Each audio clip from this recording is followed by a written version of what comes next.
Bueno, y hablemos de los resultados que ya se conocen de este balotaje, elecciones presidenciales en Ecuador. Saludo a Javier Vizcarra, él es abogado, analista internacional, diplomático de carrera. Javier, gracias por aceptar esta invitación. Bienvenido a Primera Impresión.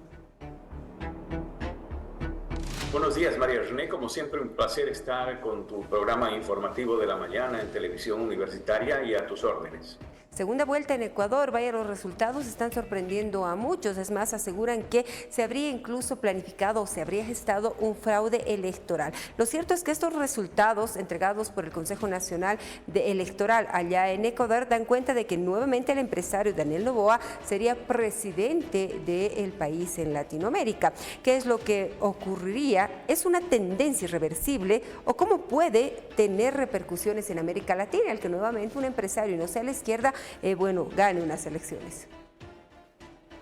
María René, lo primero que podemos decir es que la victoria de Daniel Noboa ha sido contundente, no admite lugar a ninguna disquisición sobre el tamaño de la victoria, más de 1 millón de votos sobre su rival, más del 11% en materia de puntos en la diferencia entre las dos candidaturas, muestran que el pueblo ecuatoriano ha tomado una decisión y es la que le ha dicho no al socialismo del siglo XXI, representado por la señora Luisa González, que por supuesto responde a la jefatura del expresidente Correa. Entonces, estamos ante una situación realmente significativa para Latinoamérica, porque está mostrando también, no solamente en Ecuador, sino en el subcontinente, una tendencia que comienza a ser evidente: el cansancio de una población por un discurso que aparentemente era de carácter, digamos,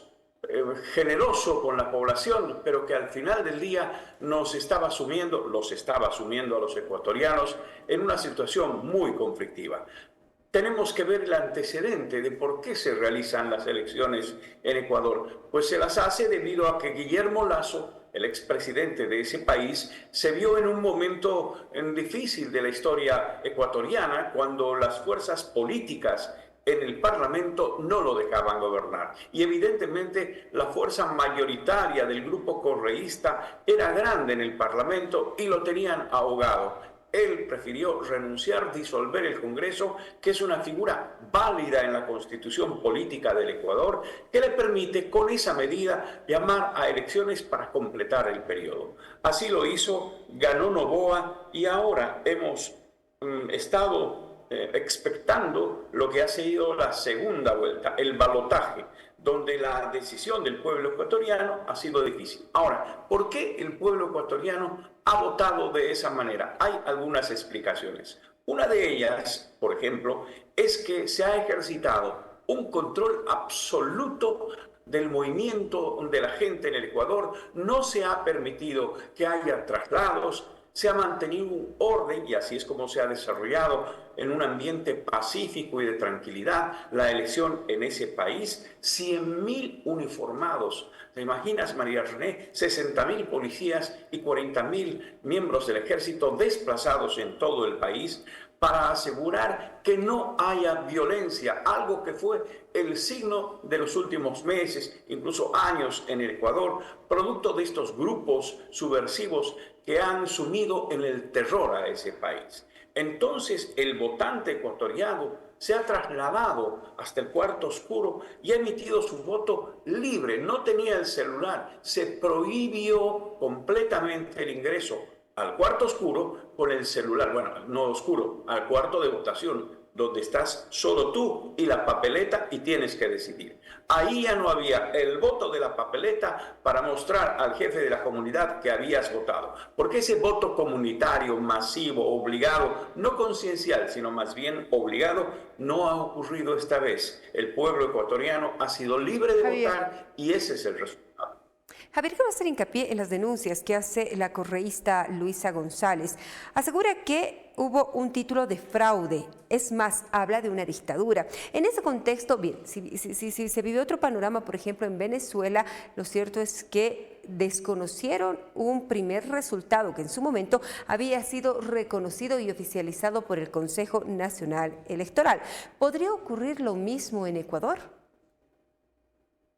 Bueno, son las situaciones un poco diferentes, pero sí evidentemente la candidata Luisa Correa ha manifestado que hay un fraude y lo asienta en el resultado de las encuestas previas que mostraban evidentemente una ligera victoria de Noboa sobre González, pero no era grande, eran apenas 1 o 2 puntos dependiendo de las encuestadoras, 3 en algún caso. Y ella dice que la diferencia que se ha producido es demasiado grande en relación a esas encuestas. Pero claro, son solamente encuestas que muestran una tendencia y sabemos todos que las encuestas muchas veces se manipulan y no siempre ofrecen la verdad de lo que después el resultado te está mostrando.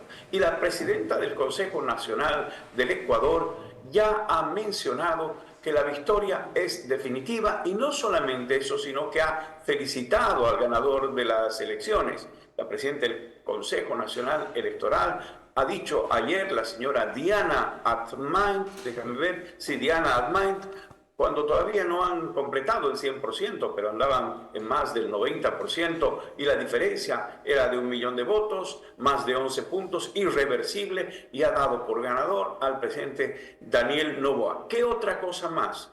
Claro que esto se debe a la aplicación de mano dura del presidente Noboa, que impuso orden en su país. Claro, el orden visto desde el otro lado suena a represión y que sí la hubo, claro, contra grupos, digamos, subversivos que han causado mucho dolor en ese país. No te olvides que hay la muerte incluso de un candidato presidencial. Han habido ataques a centros donde había mucha gente. En fin, una situación de violencia con apagones que finalmente hoy suponemos devolverá a los ecuatorianos tranquilidad, porque de aquí en más tienen 4 años de un gobierno de un hombre de características o de línea conservadora, es hijo de otro candidato presidencial eterno, Noboa, participó en 5 elecciones, un empresario millonario, nunca le fue bien, hasta que finalmente su hijo le permitió, interpósita persona, pero directa, su hijo, sacarse el clavo. Y ahí está, los ecuatorianos viven este momento. Repercusiones para Latinoamérica y para nuestro país. Bueno, con Bolivia la relación no ha sido muy cercana con Ecuador, pero indudablemente el reflejo de este resultado nos puede mostrar la línea que Bolivia puede seguir hacia adelante, porque claro, no estamos ya en un momento como el año 2006 o como el año 2010 o 11, cuando las fuerzas políticas en Bolivia eran distintas. Hoy se nota que hay un ambiente de enfrentamiento, no digo de enfrentamiento armado, sino de enfrentamiento ni siquiera ideológico, pero de posiciones respecto a unos que quieren seguir con el socialismo del siglo XXI y otros que están buscando, por supuesto, el cambio de política. Y eso ha ocurrido en Ecuador. Y claro, los resultados del Ecuador siempre pueden ser no contagiosos, pero de alguna manera significativos sobre lo que está ocurriendo en el subcontinente, María René. Para terminar, tras esta última intervención suya, Javier, recuerdo que el 2010, 2011, estamos hablando de 15 años atrás, porque la mayoría de los gobiernos del bloque del sur eran de izquierda, se fortalecían grupos, por ejemplo, la ALBA, la Alianza Bolivariana para las Américas, una UNASUR que incluso en su momento proponía la creación de una única moneda denominada el sucre. ¿Dónde ha quedado la fortaleza de estos grupos que más allá de unos gobiernos deberían haber sido ideologías basadas en trabajo y en política de desarrollo para la región? ¿Eran solamente entonces cortinas de humo para fortalecer figuras políticas? ¿Dónde han quedado, María René? Yo lo graficaría. Han quedado como en el edificio que tenemos ahí de la UNASUR, en el centro del país, abandonado. Un edificio que ha costado muchísimos millones de dólares y que nunca ha cumplido su objetivo central, que era el recibir reuniones importantes de esta parte del continente, reuniones políticas, reuniones de integración. Es como ha quedado también la CELAC. Hoy ya la CELAC es básicamente, no voy a decir un club de amigos, pero es un grupo de presidentes que están tratando de mantener la línea política del socialismo del siglo XXI y se están equivocando. Se están equivocando, por ejemplo, en decir de manera absolutamente demagógica que ahora los países de la CELAC van a comercializar sus productos en la moneda local. Ya me imagino recibiendo monedas, digamos, de Honduras o monedas de algún otro país caribeño o de los cercanos con los que negociamos, recibamos moneda argentina o brasileña, etcétera. Es evidentemente es una idea nada más que para decirla en un discurso, pero no para hacerla práctica. Todavía no estamos en condiciones de hablar que podríamos negociar en una moneda única, ni siquiera única. Hablaban en CELAC de monedas de los países, monedas locales. Entonces, estamos en un momento en que esas organizaciones, y no voy a hablar del ALBA, porque el ALBA, ese sí es un club de amigos que no ha dado ningún fruto, nunca ha servido para una integración, para intercambio de productos o lo que fuera, simplemente ha sido un foro para expresar decisiones políticas de los presidentes que conforman parte de esa agrupación. Y la CELAC, que debió ser un instrumento importante para América Latina y el Caribe, el interlocutor válido, por ejemplo, para la relación con el Ecuador, con la Unión Europea, que es muy importante, no, se ha convertido básicamente en un foro político. Atrás ha quedado la idea de consolidar una secretaría permanente que lleve los destinos de esa organización ordenadamente. No, se reúnen cada semestre, cada año,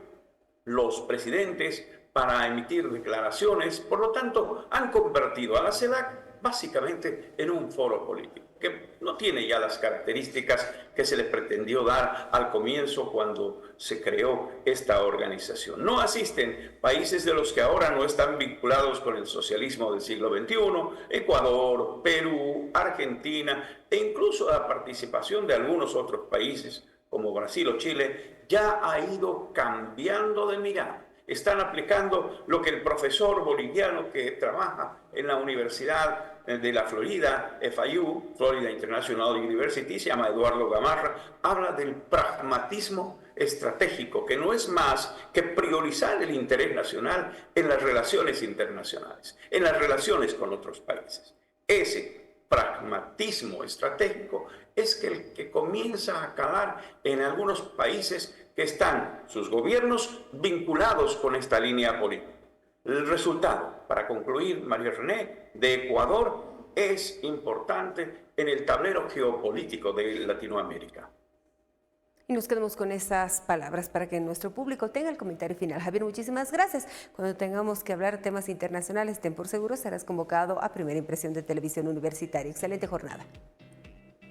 María René, muchas gracias. Un saludo cordial a tu audiencia. Buenos días. A TV Estudio Santa Cruz también, gracias. De esa manera hemos abordado esto que es importante también, porque si es noticia, debemos nosotros hacer referencia de todo lo que ocurre en Bolivia y en el mundo.